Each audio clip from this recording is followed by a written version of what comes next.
Благодаря, господин председател. Разширяването на Европейския съюз е правен и политически процес.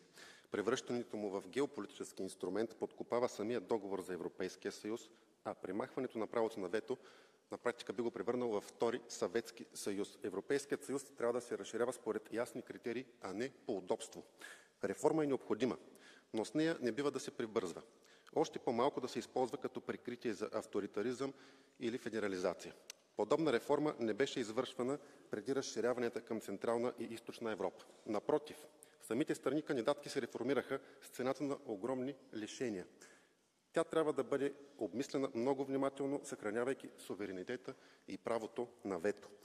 Правото на вето в Съвета на Европейския съюз явно е пречка за управляващия бюрократичен елит. Призовава се за неговото премахване. Това би превърнало партньорството между страните членки в принуда.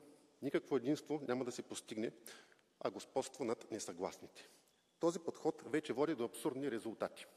Северна Македония, която все още не е член на Европейския съюз, открито се застъпва за гласуване с квалифицирано мнозинство в Съвета. Това е опит за заобикаляне на ангажиментите, поети от Скопие през 2022 година към целия Европейски съюз. Реформа е необходима, но тя трябва да бъде обект на сериозен анализ и не с цената на суверенитета на страните членки. Ще повторя още веднъж. Без право на вето Европейският съюз се превръща в Съветски съюз. Благодаря.